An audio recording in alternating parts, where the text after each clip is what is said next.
Madam सांगा बरं result किती आहे सांगा बरं. ऐका त्यांनी 2 घरं विकलेत म्हणतात हॉस्पिटल इश्यू. सांगा बरं रिझल्ट. माझा हार्टचा इश्यू होता आणि डायबिटीज पण 520 होता.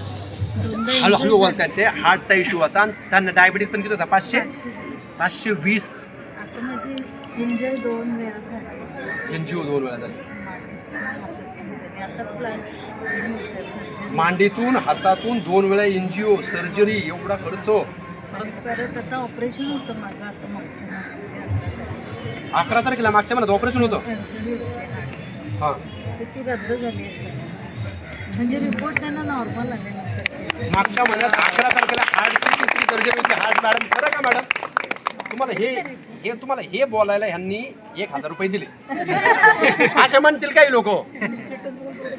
विचार करा. कुणाचं तरी स्टेटस बघून प्रोडक्ट घेतले, थकले खर्च करून 2 घरं विकावे लागले सांगतात. एवढे पैसे गेले आणि मागच्या महिन्यात 11 तारखेला ऑपरेशन होतं हार्टचं 3रं आणि ते ऑपरेशन कॅन्सल.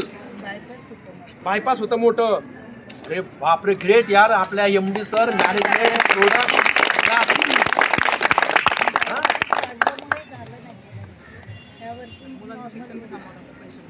आणि मुलांचं शिक्षण पैशामुळे थांबावं लागले यार. माझी रिक्वेस्ट आहे अशी वेळ कुणावरच यावी नाही मॅडम. नक्कीच तुमच्यावर जी वेळ आली ना अशी वेळ बाकी कोणावर यायला नको.